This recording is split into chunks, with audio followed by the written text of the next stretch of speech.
ఓయ్ వాడిని పట్టుకోండి.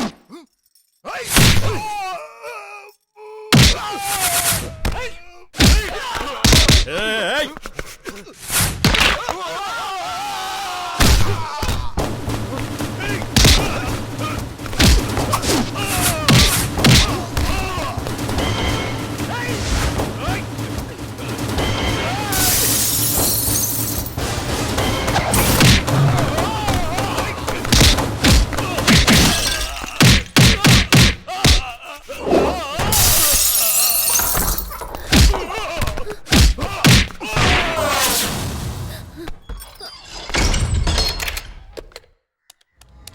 హలో పోలీస్ స్టేషన్, ఎమ్మెల్యే గారింట్లో ఒక రౌడీ దూరి గొడవ చేస్తున్నాడు.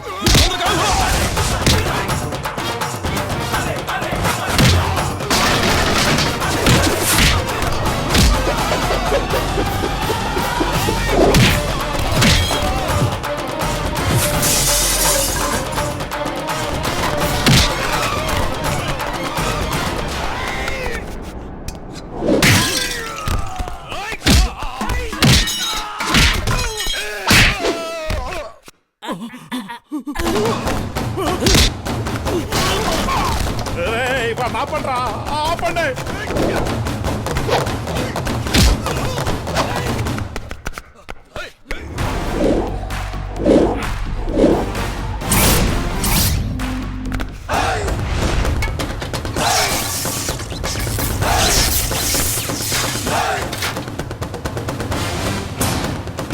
ఏంట్రా చూస్తున్నారు? ఏసేయండ్రా వాడిని.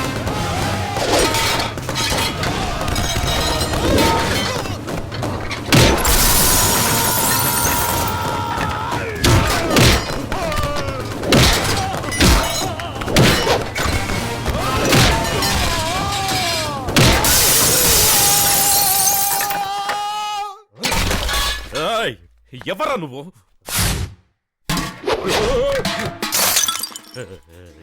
ఎవడ్రా నువ్వు?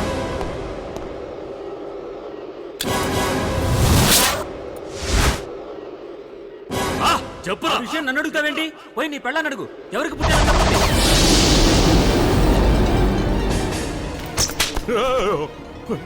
చెప్పావా? నేనేం చెప్పాడ్రా? అలా అంటావా?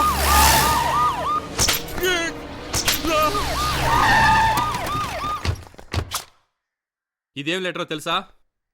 నా పెళ్ళాన్ని నువ్వు మోసం చేశావు. తన ఆత్మహత్య చేసుకుంది. తను ఊరికేనే చావలేదు. తన చావుకి నువ్వే కారణమని ఈ లెటర్లో రాసి మరీ చచ్చింది. ఇంతకెవడ్రా నువ్వు? ఇది తీసుకెళ్లి పోలీసులకి ఇచ్చాననుకో. సార్ సార్, ఇక్కడెవరో గొడవ చేశానని ఫోన్ చేశాను. నేనే గొడవ చేసింది. అతనేం గొడవ చేయలేదు, ఊరికి జోకులు వేస్తున్నాడు. లేదు, నేనే గొడవ చేశాను. నన్ను అరెస్ట్ చేయాలి. నువ్వు గొడవ చేయలేదయ్యా, ఊరికే అంటున్నాడు. అతనేం గొడవ చేశానని తనే ఒప్పుకుంటున్నాడు. మీరెందుకు ఒప్పుకోవట్లేదు సార్? మనోడని చెప్పండి. పోలీసు, ఇతను మా అన్నకి తమ్ముడే. ఏం కొట్టలేదు, మీరు వెళ్ళిపోండి. కొట్టకుంటే ఆ రక్తాలు ఎలా వస్తున్నాయి? ఇవి పార్టీ తగాదాలు, మా వ్యవహారం. పోలీసులకి ఇందులో సంబంధం లేదు. బయటికి వెళ్ళండి. ఎస్ఐ ఎమ్మెల్యే అని చెప్తున్నాడుగా, పోండి. పోలీసులు వెళ్ళిపోతే నాకు పోలీస్ స్టేషన్ తెలీదా? కోర్టు తెలీదా?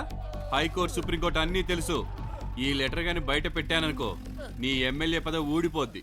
అది నువ్వెట్ను చెట్టు నరుకొస్తున్నావో అర్థమైంది. ఆ లెటర్కి నీకెంత కావాలి? 2, 4, 6. అన్నా, ఎందుకన్నా బేరాలాడతావు? రౌండ్ ఫిగర్ 10 చెప్పి బయటికి పంపించా. అన్నా నమస్తే అన్నా. పోయి 10 తీసుకురారా. సరే. ఇలా చూడు, అయితే అయ్యింది గాని ఆ లెటర్కి 10,000 చాలా ఎక్కువరా.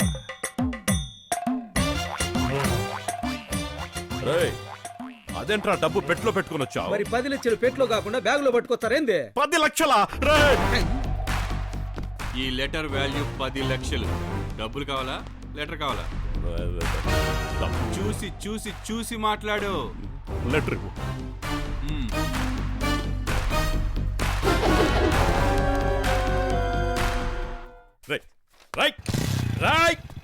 ఏంట్రా లెటర్లో ఏం లేదు? ఏం లేదా? ఏం లేదు. కనిపించట్లేదంటే ఏమీ లేనట్టే. వెంటనే పోలీసులకు ఫోన్ చేద్దామన్నా. పోలీసులకి ఫోన్ చేస్తే ఎమ్మెల్యే పెద్దబ్బాయి అనరు మెంటల్ పెద్దబ్బాయి అంట నువ్వెంట్రా నిన్ను 10,000 పట్టుకురమ్మంటే 10 లక్షలు పట్టుకొస్తావా ఆ చెప్పే 10,000 ఏదో కరెక్ట్ గా చెప్పింటే పోలే 1, 2, 3 అని 1వ తరగతి కుర్రోళ్ళగా లెక్కెడితే అలాగా 2, 4, 6 పెద్దబ్బాయ్ సంతోషమేగా, సంతకం పెట్టే డబ్బులు తీసుకో. పెడితే పోలా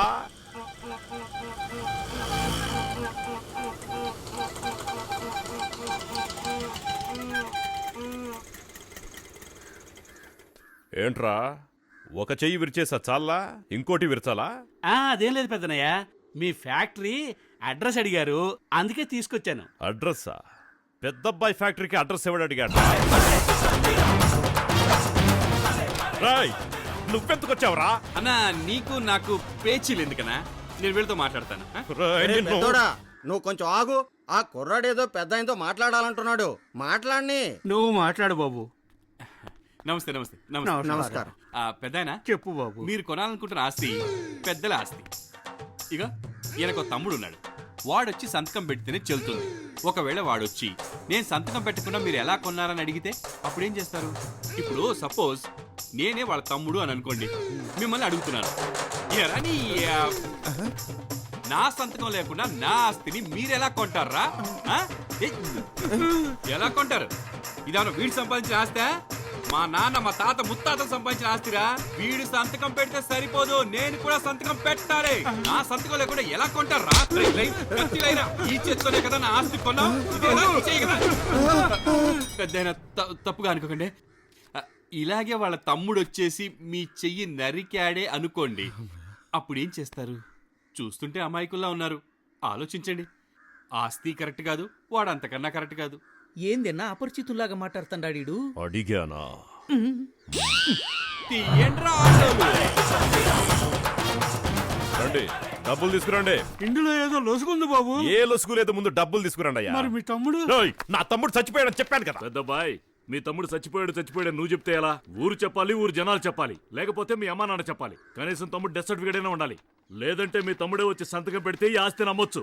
ఇది చట్టం చెప్పేది. ఓహో ఇన్ని కండిషన్లు ఉన్నాయా మీ చట్టంలో? అయితే వినండి, వచ్చే 12వ తేదీ నవమెల్లి దశమి, ఆ రోజున ఆస్తి అమ్ముతున్నా. ఆ లోపు నువ్వు చెప్పిన చండాలన్నీ నీ ముందుంటా. ఇక్కడ మీ నాన్న చచ్చిపోయాడు నువ్వు ఏడుస్తున్నావు, అక్కడ నువ్వు చచ్చిపోయావు ఊరంతా ఏడుస్తున్నారు. నేను చచ్చిపోయానా? అలా అని చెప్పి ఒక అనాథ శవాన్ని తీసుకొచ్చి మీ అన్న ఊరంతా నమ్మిస్తున్నాడు. అది నిజమనుకుని మీ అమ్మ చెల్లి కూడా ఏడుస్తున్నారు. ఇప్పుడైనా నువ్వు బుల్లెబ్బాయివని వాళ్ళకి నిజం చెప్పు. లేదురా, నేను చూడాలనుకున్నట్టుగా అమ్మని చెల్లిని చూసిన తర్వాతే నేనెవరో అందరికీ చెప్తాను.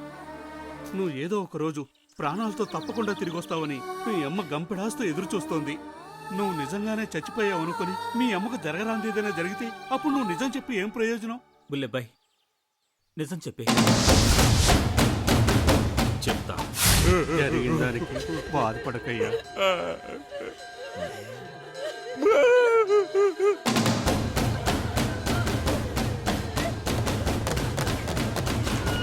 అన్నా, మీ తమ్ముడు చచ్చిపోలేదన్నా? ఏ ఎదో చెప్పాడన్నా మీ తమ్ముడు చచ్చిపోయాడని? మీ తమ్ముడు బతికే ఉన్నాడన్నా? నేను చెప్తున్నానన్నా, మీ తమ్ముడు బతికే ఉన్నాడు. ఈ తమ్ముడు లేకపోతే నీకు ఇక తమ్ముడే లేరా? నేను నీ తమ్ముడు అంటాడు కాదా? నా ఫ్రెండ్స్ అంతా నీ తమ్ముడు కాదా? ఇలాంటి తమ్ముడు నీకు 100 మంది ఉన్నారన్నా, నువ్వేం బాధపడద్దు. ఊళ్ళో వాళ్ళందరికీ ఓ నిజం చెప్తున్నాను, జాగ్రత్తగా వినండి. ఇదంతా ఓ నాటకం.